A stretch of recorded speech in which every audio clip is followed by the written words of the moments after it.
The new UK government has been in power for 6 weeks. What has it done so far in relation to the war in Gaza, and how does this differ from the previous government?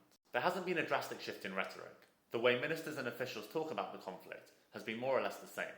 They consistently emphasise Israel's right to defend itself, while also calling for an immediate ceasefire from both sides, the release of all the hostages held by Hamas, and an increase in the amount of humanitarian aid allowed into Gaza. However, in terms of actions, Keir Starmer's government has taken some significant steps towards holding Israel to account for its actions in Gaza.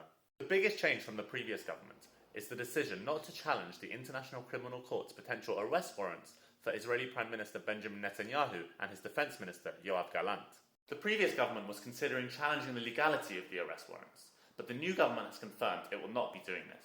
In theory, this means that if the ICC goes ahead with issuing the warrants, Netanyahu would be arrested if he tried to enter the UK.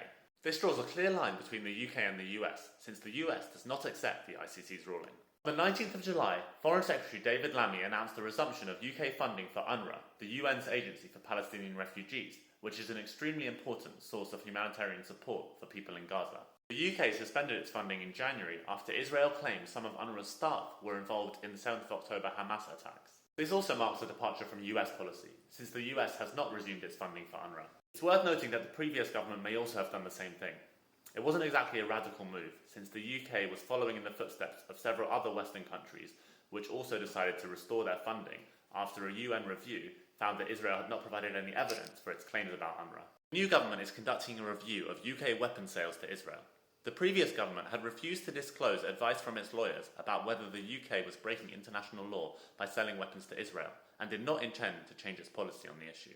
David Lammy has said that he thinks it would not be right to suspend all arms export licenses to Israel, but has confirmed that investigations are currently underway into the possible use of UK weapons in Israeli war crimes, and that some export licenses may be withdrawn after these investigations are finished. This is expected to happen at some point in the next few weeks. So what next for UK policy on this issue? It's worth noting that there are many more pro-Palestinian MPs in the Labour Party than in the Conservative Party. With Labour now in power, these MPs will have more influence on government policy, while some of the staunchly pro-Israel Conservative MPs will have less influence. However, many of the strongest advocates for the Palestinian cause are on the left wing of the Labour Party and are not particularly close to Keir Starmer and his more centrist ministers, which may limit their ability to push for radical changes.